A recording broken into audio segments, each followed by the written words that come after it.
Poly వ్లాగ్స్‌కి స్వాగతం. ఈరోజు మన ఫ్యామిలీ మెంబర్స్‌తో నేను షేర్ చేసుకోబోయే రెసిపీ వచ్చేసి కోడిగుడ్లు ఎండు రొయ్యలు.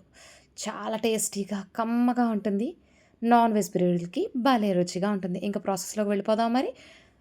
ముందుగా 4 కోడిగుడ్లను అయితే తీసుకొని బాయిల్ చేసేసి వాటి పైనున్న షెల్‌ని తీసేసాను. అలాగే ఎండు రొయ్యలను తీసుకొని వాటి తల తోక తీసేసి 2 సార్లు శుభ్రంగా కడుక్కొని పక్కన పెట్టేసుకున్నాను. ఇప్పుడు స్టవ్ వెలిగించుకుని పాన్ పెట్టుకుని అందులోని 3 టేబుల్ స్పూన్ల ఆయిల్ వేసుకుని ఆయిల్ లైట్‌గా వేడెక్కిన తర్వాత మనం ముందుగా తీసుకున్న కోడిగుడ్లు ఉన్నాయి కదా ఎగ్స్ వాటికి లైట్‌గా ఘాట్లు పెట్టుకోండి. ఘాట్లు పెట్టుకుంటే అవి పగలవు. అంటే పేలిపోతూ ఉంటాయంటారు కదా! అలా పేలడం అటువంటివి ఏమి ఉండవు ఘాట్లు పెట్టుకుంటే గనక. వాటిని ఒక్క నిమిషం ఫ్రై చేసిన తర్వాత అప్పుడు అందులో ఒక పావు స్పూన్ పసుపు వేసి ఇంకొక్క నిమిషం ఫ్రై చేసుకుందాం. పైన కొంచెం కలర్ అనేది చేంజ్ అవుతుంది. చూసారా? ఇలా ఫ్రై అయిపోయిన తర్వాత వాటిల్ని అయితే ఒక బౌల్‌లోకి తీసేసుకుందాం.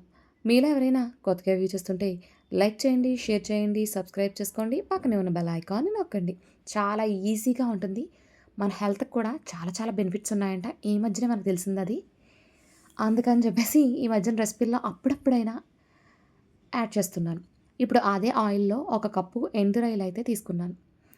వేసేసుకొని మంటని లో టు మీడియం ఫ్లేమ్ మీద పెట్టుకొని అప్పుడు ఫ్రై చేసుకోండి. క్షణాల్లో ఫ్రై అయిపోతాయి. మీరు హై ఫ్లేమ్ మీద పెట్టారంటే అవి కొంచెం మాడిపోయే ప్రమాదం ఉంది.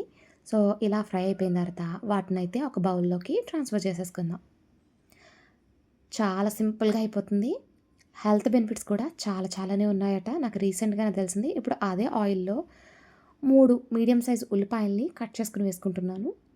అందులోని ఒక 3 పచ్చిమిరపకాయల్ని కట్ చేసుకొని వేసుకుంటున్నాను. త్వరగా వేగాలి కాబట్టి రుచికి సరిపడగా సాల్ట్ కూడా వేసేసుకొని మనమైతే ఈ ఆనియన్స్ లైట్ గోల్డెన్ కలర్ వచ్చేదాకా ఫ్రై చేసుకుందాం. చాలా సింపుల్‌గా అయిపోతుంది రెసిపీ అయితేని. నాన్ వెజ్ ప్రియులకి భలే భలే నచ్చుతుంది. సో, తప్పకుండా ట్రై చేయండి. నాకైతే బాగా నచ్చింది. ఇప్పుడు మూత పెట్టేసి ఒక 2 నిమిషాలు ఫ్రై అవనిద్దాం. ఫ్రై అయిన తర్వాత చూస్తే ఇలా ఉన్నాయి. ఇప్పుడు ఇంకా కొంచెం ఫ్రై అవ్వాలి అన్న టైంలోనే అందులో ఒక స్పూను అల్లం వెల్లుల్లి పేస్ట్ వేసేసుకొని ఒక నిమిషం ఫ్రై చేసుకుందాం. అల్లం వెల్లుల్లి పేస్ట్ పచ్చివాసన పోవాలి అందాక ఫ్రై చేసుకోండి. ఒక్క నిమిషమే అంటే మళ్ళీ వాచ్ చూసుకుని ఒక నిమిషమేనా అని అనుకోక్కర్లేదు. పచ్చివాసన పోయేదాకా ఫ్రై చేసేసుకొని అందులోని ఒక పెద్ద టమాటా చిన్న చిన్న ముక్కల కింద కట్ చేసుకుని వేసేసుకున్నాను.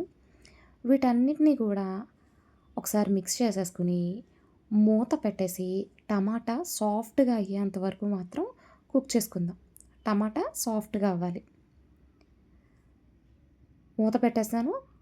ఒక 2 నిమిషాలు అలా వదిలేసా. 2 నిమిషాల తర్వాత మూత ఓపెన్ చేసి చూస్తే గనక చూడండి టమాటా అనేది సాఫ్ట్‌గా అయిపోయింది. ఇప్పుడు అందులోని మీ కారానికి తగ్గట్టు కారం వేసుకోండి. నేను ఇక్కడ 2 టేబుల్ స్పూన్ల కారం అయితే యాడ్ చేసుకుంటున్నాను. కారం వేసేసుకొని మరొకసారి మిక్స్ చేసేసుకొని అందులోని కొద్దిగా వాటర్ అనేది వేసుకుందాం. ఎక్కువ వాటర్ అక్కర్లేదు. ఒక హాఫ్ కప్ వాటర్ వేస్తే సరిపోతుంది. ఆ క్లిప్ మిస్ అయిందండి. I'm so sorry. అందులోని ఒక కప్పు చింతపండు రసం. చిన్ని కప్పు చూడండి అంత రసం తీసుకుంటే సరిపోతుంది. ఇప్పుడు అందులోనే ఎండు రొయ్యలు, కోడిగుడ్లు మనం ఫ్రై చేసి పెట్టుకున్నాం కదా! వాటిని వేసేసి ఒక్కసారి మిక్స్ చేసుకొని మూత పెట్టేసి ఒక 5 నిమిషాలు ఉడకనివ్వండి. 5 నిమిషాల తర్వాత మూత ఓపెన్ చేసి చూస్తే అబ్బబ్బా! మంచి వాసన వస్తూ ఉంటుంది. ఈ ఎండు రొయ్యల వాసన మీకు తెలుసు కదా! సో, ఆ వాసన వస్తుంది. ఒక గుప్పెడు కొత్తిమీర వేసేసి స్టవ్ ఆఫ్ చేసేసుకొని వేడి వేడిగా సర్వ్ చేసుకోవడమే. ఎంత బావుంటుందో! తక్కువ టైంలో కూడా అయిపోతుంది. డెఫినిట్‌గా ట్రై చేయండి. మీకెలా కుదిరిందో నాకు కామెంట్ రూపంలో కామెంట్ చేయండి. Thank you for watching.